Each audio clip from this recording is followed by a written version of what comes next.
ரசூலுல்லாஹி ஸல்லல்லாஹு அலைஹி வஸல்லம் சொன்னார்கள், இஜ்தனிபு ஸப்அல் மூபிகாத், 7 பெரும்பாவங்களில் இருந்து விலகிக் கொள்ளுங்கள். அந்த 7 பெரும்பாவங்களில் நாம் அறிந்த எல்லா பாவங்களும் நம்முடைய பார்வையில் பெரும்பாவங்கள் தான். அதில் உள்ள 2 பாவம், ஒன்று கொலை, பெரும்பாவமா இல்லையா? அதில் உள்ள சூனியம் பெரும்பாவமா இல்லையா? அதில் அந்த பெரும்பாவங்களில் நாம் கணக்கிடாத ஒரு பெரும்பாவம் வட்டி.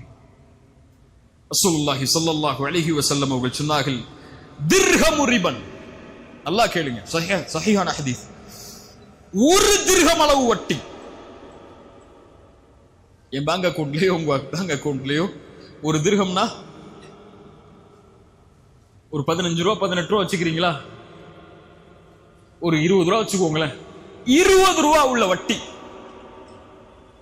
இருந்தால் செய்தியை கேளுங்க. திர்ஹமு ரிபன் யஅகுலுஹு الرجل وهو يعلم. ஒரு மனிதன் சாப்பிடுகிறான், அது வட்டி என்று தெரிந்தும் என்றால் அல்லாஹ்விடத்தில் 36 முறை ஒரு மனிதன் விபச்சாரம் செய்வதை விட கொடிய குற்றம் அது.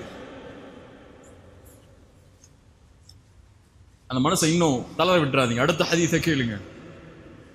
அர்ரிபா 73 பாபன். வட்டிக்கு 73 வாசல்கள் உண்டு. ஐஸருஹா, அதில் கடைசி வாசல் வழியாக செல்லக்கூடிய பாவத்துடைய நிலைமை மிஸ்லு ஐயன்கிஹ الرجل امه. ரசூலுடைய வார்த்தை அது. வமா யன்தகு அனில் ஹவா இன் ஹுவ இல்லா வஹ்யு யூஹா. வஹ்யது.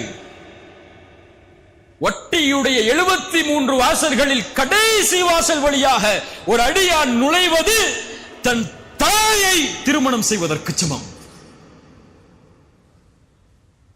எந்த சமூகம் வட்டி கொடுக்கிறது தெரியுமா? எந்த சமூகம் வட்டி வாங்குகிறது தெரியுமா?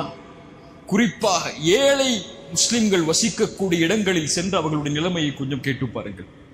நீங்க போய் கீழக்கரை காயல் பட்டணும்னு பணக்கார முஸ்லிம்கள் வசிக்கக்கூடிய இடத்துல போய் கேட்காதீங்க. இங்க இருக்கிற திருவல்லிக்கேணி, அங்க ஏழை குடும்பங்கள் அந்த குப்பங்கள்ல வாழ்றாங்கல்ல, அந்த குடிசைகள்ல வாழ்றாங்கல்ல, அந்த முஸ்லிம் குடும்பங்கள்ல வட்டி வாங்காதவங்க யாருன்னு கேட்டு பாருங்க. போய் இந்த புதுப்பேட்டைக்குள்ள உள்ள போய் அந்த குடிசைகள் இருக்கக்கூடிய இடம் அல்லது ஏழை முஸ்லிம்கள் வாழக்கூடிய இடத்துல போய் கேட்டு பாருங்க. அங்க வட்டி கொடுக்கக்கூடியவங்க யாருன்னு கேளுங்க. சுப்ஹானல்லாஹ்.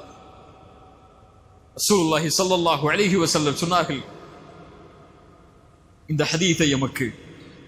ரசூலுல்லாஹி ஸல்லல்லாஹு அலைஹி வஸல்லம் மேலும் சொன்னார்கள், என்னை அழைத்து சென்றார்கள். அப்போது நரகத்தை பார்த்தேன்.